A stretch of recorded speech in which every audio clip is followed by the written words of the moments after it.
Yeah, welcome to another episode of the Danny and Troy show. And I'm back in Australia. You may have seen by the background, I've got a new feature behind me, which is my little vertical garden. Oh, You didn't notice that, did you, Danny? no. Did you pay for it or did somebody give it to you It's in well, trade? yeah, I get to use it for free until somebody buys it, but Yeah. How nice. Needs places to store his stuff, huh? and try it out. It's like, yeah, we just this new system, the indoor system. As you can see, it's a Hmm. little undergrown. It's not developed out yet, but there's a little grow light up there. It's turned off, but yeah, it's all got an automated system, so it pumps water and um, nutrients as well on a time basis. But Okay. anyway. Send Shane a bill. We don't do this shit for That's free. right. Shane, my brother, is getting a free ad, but Brother, mother, it doesn't matter. yeah, I'm excited to be back in Brisbane, Australia. Got my yeah workstation. Not that I don't have one in Bhutan, but it was always a little bit rushed and set up. And I didn't have enough time, I felt, back in Bhutan to get settled in. But Hmm. yeah, it was always just a short trip. So Looks I'm like you good. were living pretty high on the hog, though, High in on the Bhutan. high on the hog. Yeah. Yeah. You mean the altitude was pretty high. No, It's no, always no. High on the hog means you're doing quite well. You don't eat pig's knuckles. No, not right, you.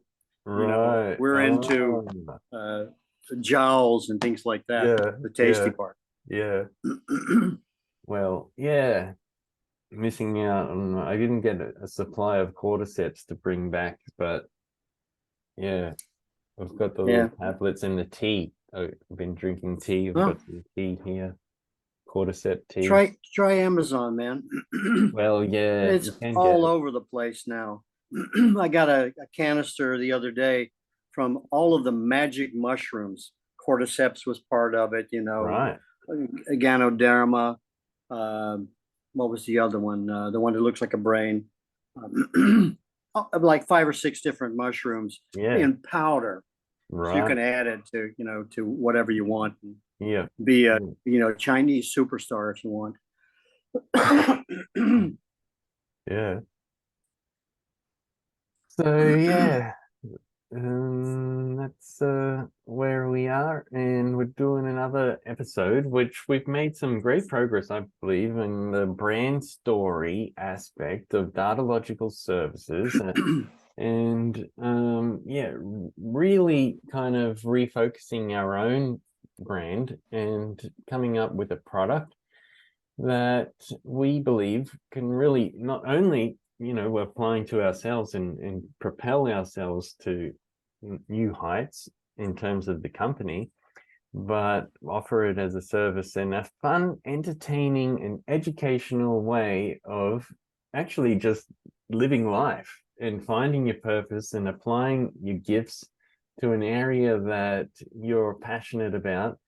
And these are the people we're looking to find is the CEOs, the founders, the people that are the decision makers around well, not just their company, but yeah, their life and what they want to apply it to.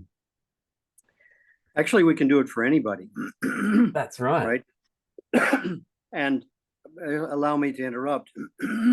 Is what happens is we should probably even say, Roman numeral one, because in this process of what we are doing for ourselves, we are demonstrating uh, uh, uh, uh, how it's done for us. Because we need to be able to do it for ourselves and use that as an instructional piece for people to say, this is how we do it for us, That's right? right. We Yeah. shoe our own horses. I Yeah. know you may ask us someday to shoe your horse, but you want to see how we work. you know, what kind of nails we use, all that sort of stuff, how we bend Exactly. it to the horse's hoof, and so on and so on. And that's part of the process that we're going through now. Yep. That's great. And if people want a reference to this process, then they can go to our website principally. And if they Yeah. can just extract all of the text from it, which is what you did for me, Troy, send it to me through Skype. And I put it in my notes and did a little editing, exploration in just what do we have and where do we want to go. So there may be some points in this expose that we'll need an explanation or whatever, but we'll leave that for later. Cool. And principally, I know I interrupted you, but I'll go back to you now. Our own process and how we go about it for ourselves. Exactly. Yeah. We're No, shoeing our own horse right now. that's right. That's right. So yeah, let's I mean, we have a developed brand story, and we developed that as our own kind of entertaining way of. And what happened was, I think we didn't trust in that process too much. We kind of put it as a side note. Oh, here's how Danny and Troy, came to be, and in terms of data logical services, the mission and vision. But what I think we're moving towards now is really bringing that forward and not keeping it in the side cart, but it's the real driver of the company. And this is what we were talking about the other day. A company that is successful will have a story to tell, and it doesn't need to go that way in terms of waiting to be successful as an organization or an individual and then write the movie or the book about it. You can write the story, write the script, and tell it to the people before you even um whatever success means to anybody, reach that level. Because Well, yeah. everybody has their own opinion about what success means. I find it sickening, Sure. because it sounds like you're successful, that you stop, you've reached an end, and then what do you do tomorrow? Oh, Yeah, it's not that way at all. You have to maintain it. that's right. It constantly needs to be updated, right? Which is actually what we're in the process of doing now, which I hope will assist people in coming to us and working together with us on this. And what I call what I'm doing now is an adaptation. Right. So, if the environment around us changes, then those who are affected by that environment will probably need to make some changes too. Cool. And what we started with in the beginning, our mindset was not about writing a brand story, even though it seems like that's what we did. Excuse me. Um, and of course, things turn out partially and maybe mostly because of what we had the intention of doing. When we jumped into this first attempt, I can call it now in the future, and looking back, I can say our first attempt at letting people know who we are. I don't think we actually used, branding terminology or reference to branding or whatever. Those kinds of things creep up on you. Sure.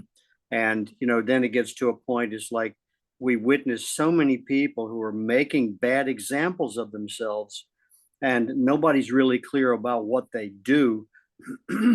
Then people don't know what to make of them. They don't know anything. You can see that. It's called, what is it? Profiling, like on LinkedIn. Wow.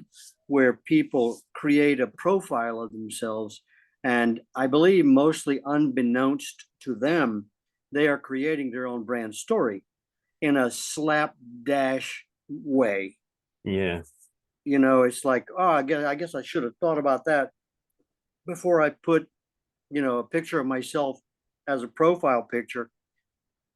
in blackface. Well, I guess I can go back and change that or whatever, you know. Mm-hmm. I'm being extreme as Sure. usual. But it's a process, and we just want to illustrate to people now what that process looks like from where we are. It's starting with our rudimentary introduction to people. I would like to think that what I'm going to be reading in a minute is with the thought in mind that, well, of course, we are our brand, and a brand is a person's reputation.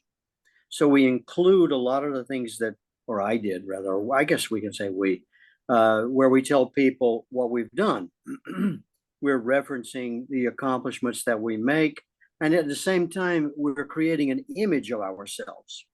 And when I get to the bottom of what it is I'm doing, then I go back to the top and realize to myself, well, what it is I've been through, and how can I make that more clear to people, or somewhat clear to people, that I should start with something that gives them the idea of what we're doing before we get there. Mm-hmm. Mm-hmm.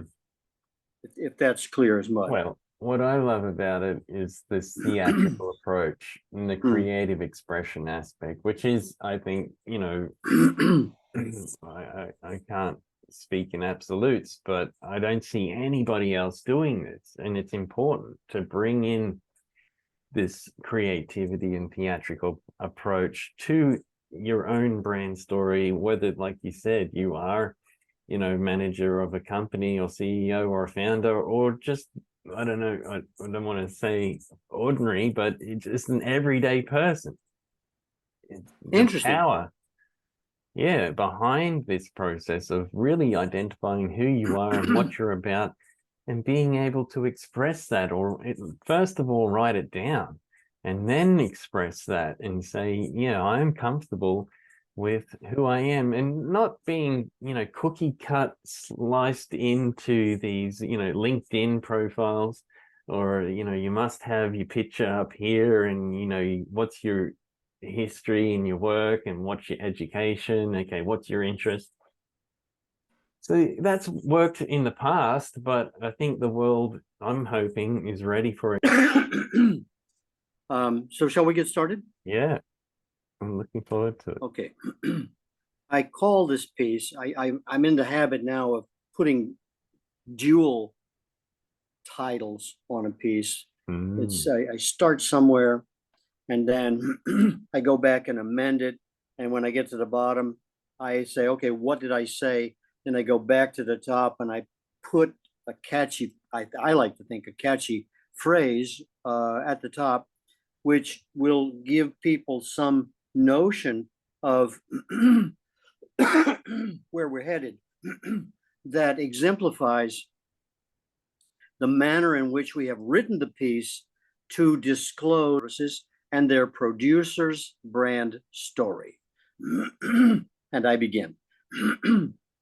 It was on November the 6th, 2015, in the Kingdom of Bhutan, at the Queen Mother's residence, amidst the natural beauty of Paro Valley and the striking Bhutanese architecture of the Ugyen Pelri Palace, that two men went for a happiness conference.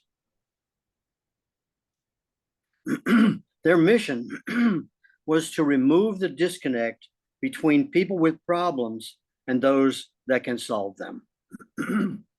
These two had never met before. One was from the USA and the other from Australia. They were there in the big tent to transcend the old ways with something entirely new. Danny Teal came as an international developer, producer, and technologist. What did he know about Bhutanese Buddhist culture? Nothing. This was the time for courage and change, time to be brave and curious. The message behind bringing happiness to the world was his curiosity at the moment. This incredible opportunity was to serve the gross national happiness idea to a world exhausted with the tiresome legacy of an economic system that was on its egg. How brave, how novel, how possible turned impossible without regarding human nature and the fears of upsetting the apple cart, the status quo, and a good old boys network strung between China and India. He had not been daunted by Russia. After his dissertation on identity and image, he went off to shake Russia by the ears, introducing integral Western philosophies, entrepreneurship, public relations, and philology to St. Petersburg State University, establishing an international sculptors symposium in nature and ecology at the Chernobyl-style Sosnovyy nuclear plant, and trading Russian art. He liked doing the impossible. It was all about accomplishment.